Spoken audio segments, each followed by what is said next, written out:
یہ بیان فرمایا ہے کہ ان لوگوں کی ایک عادت یہ بھی تھی کہ جب وہ اپنی بیویوں سے جماع کرتے تھے تو اپنی گردن کو جھکا لیتے تھے، اور بالکل ایسے حالات پیدا کرتے تھے کہ کوئی نظر آسمان کی طرف نہ جائے، اور گویا کہ اللہ تبارک و تعالی ہمارے اس عمل کو نہ دیکھے، یعنی اپنی طرف سے وہ چھپنے کی کوشش کرتے ہیں۔ حضرت ابن عباس رضی اللہ تعالی عنہ نے یہی فرمایا کہ وہ اس بات کو اچھا نہیں سمجھتے تھے کہ آسمان جو ہے ان کے سامنے، یعنی آسمان کے سامنے کھلے ہوں جب وہ اپنی بیویوں سے ملتے تھے۔ اسی طرح بخاری شریف میں بھی یہ روایت ہے کہ ان ابن عباس قرأ، حضرت ابن عباس نے جب یہ آیت پڑھی تو صحابی فرماتی ہیں کہ میں نے پوچھا کہ یا ابن عباس یہ کس سے کیا مراد ہے کہ اپنے سینوں کو، اپنے ٹھوڑیوں کو جھکا لیتے ہیں؟ وفی لفظ آخر لہو قال ابن عباس اناس کانوا یستحیون ان یتخلوا فیفضوا الی السماء وان یجامعوا نساءهم فیفضوا الی السماء فنظر ذلک فیہم۔ اب ایک روایت یہ بھی ہے کہ حضرت ابن عباس نے فرمایا کہ ان لوگوں کی اپنی طرف سے یہ عادت تھی کہ اگر وہ یعنی حمام میں بھی جاتے تھے تو اپنے گردنوں کو جھکا لیتے تھا کہ گویا کہ ہمارا جو شرم گاہیں ہیں وہ کھلی آسمان کے سامنے نہ ہو۔ اسی طرح جب اپنی بیویوں سے ملتے تھے اس وقت بھی یہی کوشش ہوتی تھی کہ ہمارا یہ عمل جو ہے وہ ظاہر نہ ہو۔ اللہ تبارک و تعالیٰ نے یہ آیات مبارک نازل فرمائیں کہ الا انہم یسنون صدورہم لیستخفوا منہ، مجھ سے چھپتے ہو؟ جب تو اپنے آپ کو کپڑوں سے ڈھانپ لیتے ہو تب بھی مفت سے چھپتے ہو کہ گردن نیچے کر کے اوپر کپڑا ڈال لیا۔ تو اللہ تعالیٰ تو ہر چیز کے جاننے والے ہیں، چاہے تم چھپاؤ یا چاہے تم ظاہر کرو۔ بات یاد رکھیں کہ جب آدمی اللہ کے دین پر نہ ہو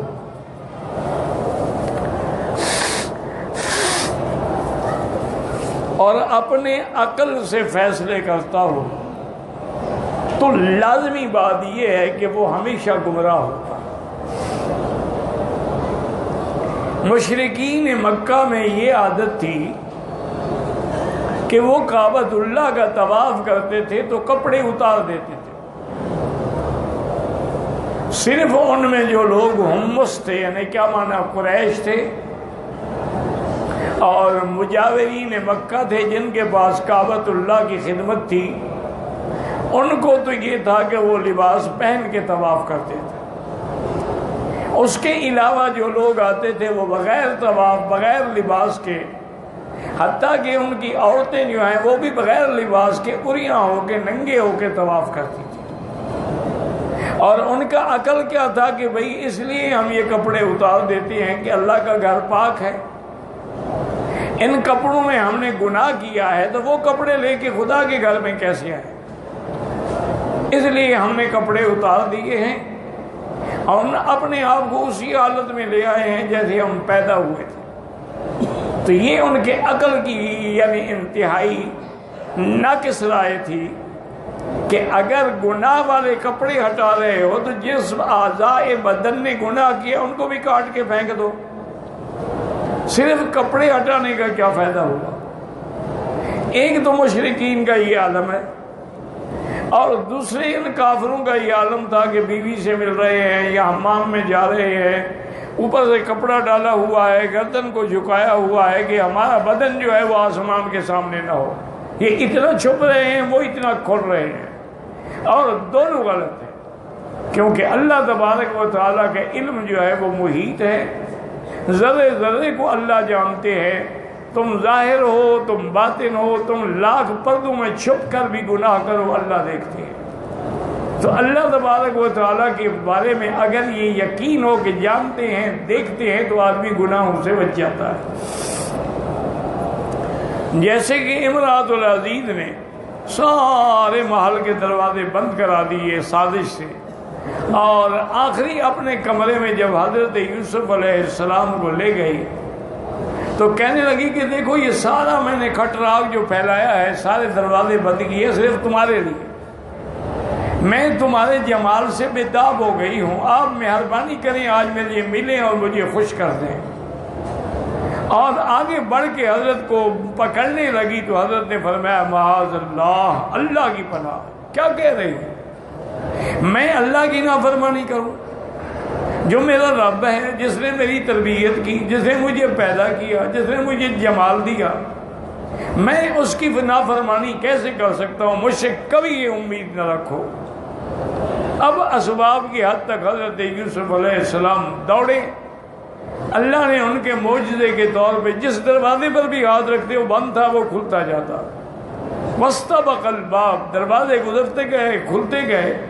اور امرأۃ العزیز بھی ان کو پیچھے سے پکڑنے کی کوشش کرتی رہی حتیٰ کہ ان کا دامن بھی پھٹ گیا۔ اب جب وہ بالکل آخری مین گیٹ پہ پہنچے تو اس کا خاوند سامنے آ گیا امرأۃ العزیز کا۔ اب عزیز میں سے جب سامنے آیا تو یکدم عورت نے اپنا رویہ جو تھا وہ بدل لیا